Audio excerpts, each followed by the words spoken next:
Esse vídeo não será curto como os que geralmente passam aqui de 1 minuto e meio. E eu estou seguindo a direção do Espírito de Deus para aqueles que querem realmente entender a restauração da igreja que o próprio Espírito de Deus está fazendo no meio do seu povo. E hoje nós vamos falar sobre a carta escrita aos Romanos, dentro do contexto verdadeiro que o apóstolo Paulo estava falando, para tirar muitas dúvidas e sanar questões do seu coração, que talvez você tenha dúvidas por ter ouvido de uma forma errada, assim como nós tínhamos antes. Mas a partir do momento que a luz do entendimento chega nos nossos corações, nós passamos a compreender a forma que o texto foi escrito, o contexto do texto, e pegar palavras também nos originais, para não misturarmos as ideias com as coisas que tentaram ocultar de nós. Primeiro ponto é que nós somos um povo só com os filhos da promessa, como está escrito lá em Efésios no capítulo 2. Leia. Yeshua não criou o cristianismo. Ele veio renovar a aliança com Israel e abrir a porta para os gentios entrarem nessa aliança. Lá em Mateus, no capítulo 5, versículo 17, o próprio Yeshua falou: não penseis que eu vim abolir a Torá e os profetas. Eu não vim abolir, eu vim cumprir e tornar plena, o pleno conhecimento, trazer a revelação de como que vocês vão viver isso por amor.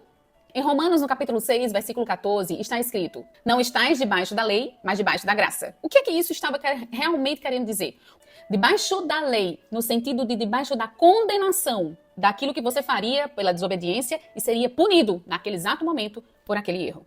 A graça, ela nos liberta do castigo. O castigo que nos traz a paz estava sobre ele. Mas não cancela o padrão de santidade. Não cancela o caminho de santificação. E essa santificação, ela é feita através da obediência à lei do próprio Deus, ao cumprimento da vontade dele. Até porque, se você ler lá em Romanos também, no capítulo 3, está escrito assim: anulamos, pois, a lei pela fé? De maneira nenhuma. Antes, confirmamos a lei. Em Romanos, no capítulo 7, versículo 14, diz assim: morrestes para a lei. Na realidade, nós morremos pela tentativa de nos justificarmos pelas obras, através da carne, das tentativas da carne, de fazer pela carne. Mas agora, através do Espírito habitando dentro de nós, porque essa é a marca da nova aliança, o Eterno colocou a Torá escrita nos corações daqueles que creem, Yeshua é a porta, nós entramos e através disso estamos aptos a cumprir por amor e não por legalismo. E não somos salvos pelas obras, mas aqueles que foram salvos praticam as boas obras. Isso também está escrito na palavra. A justificação, ela vem pela fé, mas a obediência é fruto da nossa fé. Em Romanos, no capítulo 2, no versículo 13, diz assim: porque não são os que ouvem a lei que são justos diante de Deus. Agora, sobre o Velho Testamento, uma grande mentira romana. A ideia de chamar a Escritura de Velho Testamento veio de uma tentativa romana de apagar as raízes hebraicas da fé. Lá em Jeremias 31:31 é a grande chave da nova aliança. Eis que vem dias, diz o Senhor, que farei uma aliança nova com o povo, com a casa de Israel e com a casa de Judá. Nova aliança aqui, essa palavra quer dizer renovação da mesma promessa, agora escrita no nosso coração. Lá em Romanos, no capítulo 10, versículo 12, diz assim: pois não há diferença entre grego e judeu, um só é o Senhor de todos. Ele estava dizendo que aquele que crê em Yeshua, ele entra na aliança. E agora, os que não eram povo, passam a ser povo e entram na aliança de Deus com o povo de Israel. Na realidade, é simples de entender. Agora, entendendo um pouquinho do contexto histórico de quem era Paulo, para a gente poder compreender o que era que realmente ele estava escrevendo. Paulo era um fariseu zeloso da lei. E ele foi convertido à fé em Yeshua. Paulo conhecia profundamente a Torá, as escrituras, a tradição judaica. Ele foi chamado diretamente por Yeshua para ser apóstolo das nações. Mas, obviamente, sem romper com as raízes de Israel. Para quem ele escreveu essa carta aos romanos? Quem eram os romanos? Crentes judeus e gentios. Roma era o centro do império. Havia ali forte influência pagã, idolatria e filosofia grega. Os gentios ali estavam conhecendo o Deus de Israel através de Yeshua, mas ainda traziam consigo muitos costumes dos seus povos. Havia também um conflito em judeus que confiavam apenas nos seus méritos e dos gentios que desprezavam os mandamentos. Havia também uma questão de paganismo ali. Gentios convertidos ainda misturavam práticas pagãs. Então, existia uma tentativa de divisão, de existirem dois povos. E, na realidade, o apóstolo Paulo estava dizendo: nós somos um povo agora, através de Yeshua. Só que os gentios que se convertem, eles vão começar a aprender devagar como viver dentro do povo de Israel, como viver dentro desses princípios, que são os princípios que o Eterno deu para o seu povo. E isso era devagar, não precisava ser tudo ao mesmo tempo. Aos poucos, iam aprendendo a cada Shabat. Era isso que o apóstolo Paulo ensinava naquele tempo. Inclusive, ali ele começa a carta dizendo: todos pecaram. Quer dizer, todos precisam do Messias, precisam de Yeshua, necessitam de salvação. Todos, judeus e gentios, precisam do Salvador. E só através dele que nós podemos entrar dentro da aliança com o Pai. Não apenas pelo cumprimento rigoroso da lei, sem a fé e sem o amor em Yeshua, mas também não pela libertinagem de viver as suas próprias práticas, misturando práticas pagãs, qualquer outro tipo de coisa que não era de acordo com as Escrituras e achando que assim, vivendo suas próprias leis ou as leis deste mundo, estaria agradando a Deus. E ele tem a sua própria maneira para que o seu povo viva. A redenção, ela é recebida através da fé no Messias Yeshua. Obedecer à Torá sem fé é vazio. E ter fé sem obedecer nada também é falso. Yeshua nos chama para uma obediência viva em espírito e em verdade. Essa vai ser uma marca de transformação nas nossas vidas. Vão olhar para nós e dizer, essa pessoa está diferente. No capítulo 2 também nós vemos que Paulo está advertindo os judeus que acreditavam na posse da Torá, mas não cumpriam, não praticavam o que estava ali. Isso era hipocrisia, e essa hipocrisia era que era combatida. Também a hipocrisia que Jesus combatia. Em Romanos 2, o versículo 13, ele afirma que são justificados os que praticam a lei pelo Espírito, e não apenas pela letra. A letra mata, o Espírito vivifica. Então, qual era o problema aqui que Paulo enfrentava? Alguns judeus que acreditavam que a salvação era pelas obras da lei, que cumprindo as obras da lei, eles estavam salvos. Esse era o legalismo que era dito ali. Não era por praticar a Torá, mas sim por achar que a salvação vinha através de cumprir a Torá. E na realidade, eles faziam esse cumprimento exterior apenas, mas não com a fé viva, nem através aqui do coração.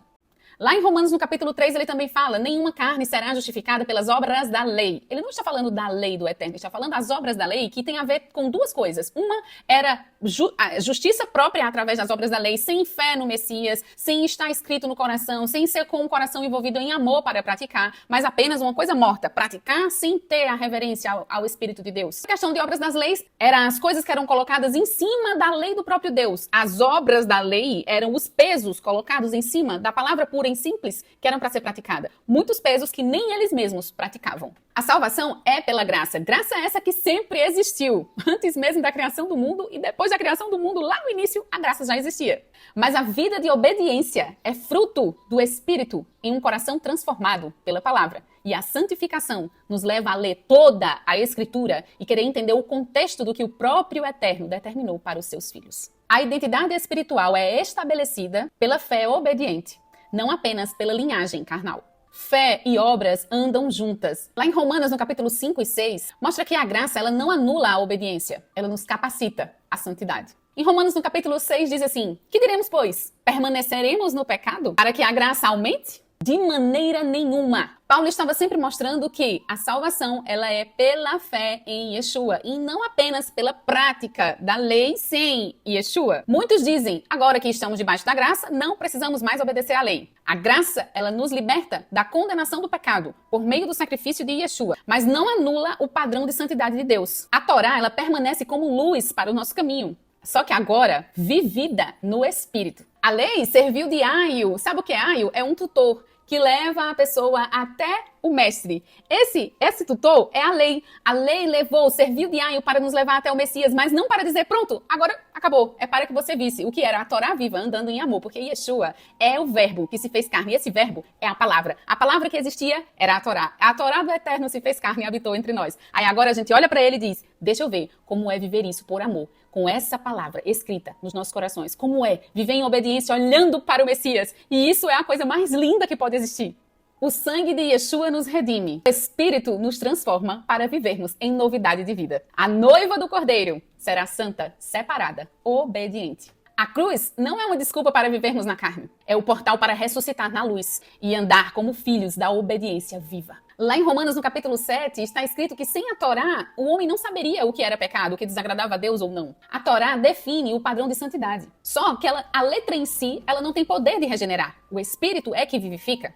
Agora vamos para Romanos, no capítulo 8, quando diz assim, nenhuma condenação há para os que estão em Yeshua. Agora, o que é estar em Yeshua? Em Yeshua não há condenação para os que andam no Espírito, não segundo a carne. A vida do Espírito em nós nos libertou da lei do pecado e da morte. Ou seja, não há condenação para os que andam no Espírito, em obediência, não para os que andam segundo a carne, suas paixões, deliberadamente. Quando pecamos, nos arrependemos e continuamos. O Espírito de Deus não nos liberta da Torá. Ele nos liberta de vivermos debaixo da opressão do pecado. Nos capacita para que andemos em obediência. E então, sejamos revelados como filhos da luz. Preciso falar em Romanos capítulo 11, o enxerto dos gentios e a restauração final. Deus não rejeitou o seu povo. Existe um remanescente segundo a eleição da graça. Gentios foram enxertados na oliveira natural, mas devem andar com humildade. O plano final é a salvação de todo Israel. Vamos lembrar do que está escrito em Romanos capítulo 11. Não és tu que sustenta a raiz, mas a raiz a ti. Muitos dizem que com isso Deus rejeitou o povo de Israel e criou um novo povo. Só que Paulo responde em Romanos no capítulo 11, versículo 1, de maneira nenhuma. A oliveira é única e os enxertados compartilham da raiz santa. Israel continua como povo da oliveira, do povo de Deus. O próprio Deus endureceu o coração de muitos judeus para que os gentios pudessem entrar, até que a plenitude dos gentios acontecesse. Israel continua como a oliveira do plano de Deus. Gentios participam da seiva da promessa através do enxerto. O Espírito está reunindo o remanescente restaurado em Yeshua, preparando um só corpo para o reino. Atenção, o enxerto não substitui a raiz. Ela floresce na seiva eterna da promessa feita a Abraão, em Yeshua, o libertador de Sião. Bom, gente, eu tenho ainda muita coisa para falar sobre Romanos, porque nós estamos apenas no capítulo 8, mas vai ficar muito extenso o vídeo, então vamos deixar para uma outra próxima oportunidade, caso vocês realmente tenham entendido essa mensagem. Até logo!